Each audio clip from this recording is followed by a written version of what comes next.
በዮሐንስ ራእይ መጽሐፍ ላይ የሚገኙትን 22 ምዕራፎች በፍጥነት እንመለከታለን። አንድ ሰው ያንን መጽሐፍ ማጥናት ሲፈልግ ጥቅል ሐሳቡ ምን እንደሆነ መረዳት እንዲችል እንዲሁም ደግሞ በእያንዳንዱ ምዕራፍ ላይ ሊተላለፍ የተፈለገው ዋና ሐሳብ ምን እንደሆነ ማወቅ እንዲችል ይረዳሉ ማለት ነው። በመጀመሪያ ወደ ምዕራፎቹ ከመሄዳችን በፊት አንድ ሰው ለማጥናት ሲነሳ መረዳት ያለበት ነገሮች አሉ። ዮሐንስ ራእይ የተጻፈው ሁለት ነገሮችን ለማመልከት ነው። አንደኛው በክርስቶስ ኢየሱስ ያመኑ ሰዎች እግዚአብሔር ያዘጋጀላቸውን የዘላለም ዕረፍት ብድራት ለማሳየት ነው።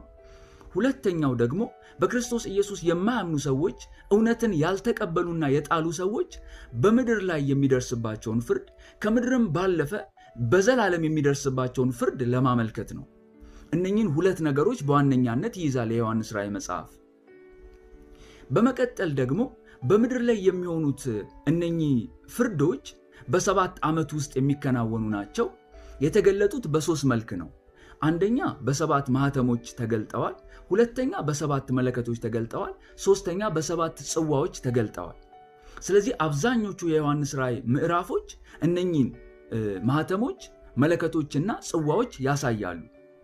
ቢሆንም ግን ጎን ለጎን በ7 ዓመት ውስጥ እየሆኑ ያሉትን ነገሮች ለማመላከትና ለማስረዳት የሚያሳዩ እንደ አጉሊ መነጽር ወደ ውስጥ ገባ ብለው የሚካሄደውን ነገር የሚያስዳስሱን ምዕራፎች አሉ።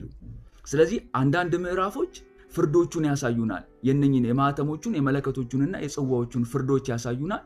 አንዳንድ ምዕራፎች ደግሞ በዚህ 7 ዓመት ውስጥ እየተከናወኑ ያሉትን ነገሮች አጉልተው ያሳዩናል ማለት ነው። እነኝን ሁለት ነገሮች መያዝ አለብን። ይህን ከተረዳን በኋላ ወደ ምዕራፎቹ እንሄድ። ምዕራፍ 1 ሲጀምር ቶሎ ይሆን ዘንድ የሚገባውን እግዚአብሔር ለኢየሱስ ክርስቶስ ይሰጠውና ያ ኢየሱስ ክርስቶስ ደግሞ ለባሪያው ለዮሐንስ መልአኩን ልኮ ያመለክተዋል። መጽሐፉ የፍርድ እንደመሆኑ መጠን ኢየሱስን በምዕራፍ 1 ላይ በፍርድ ሲገለጥ ትመለከቱታላችሁ። ዓይኖቹ እንደ እሳት ነበልባል ናቸው፣ እግሮቹ ደግሞ በእሳት እንደጋለ ናስ ነበሩ። በዛ እግሮቹ በመጀመሪያ የሚጀምረው በ7ቱ መቅረዞች ወይንም በቤተ ክርስቲያን ውስጥ ሲመላለስ ነው።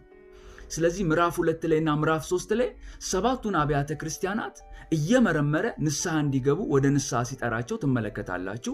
2ቱን አብያተ ክርስቲያናት ደግሞ ያላቸውን እስከ መጨረሻ እንዲጠብቁ እንዲያጸኑ ሲነግራቸው ትመለከታላችሁ ማለት ነው።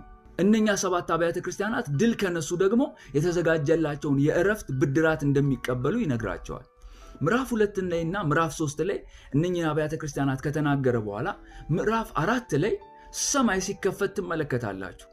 ሰማይ ተከፈተና ዮሐንስን ወደዚህ ውጣ የሚል ድምፅ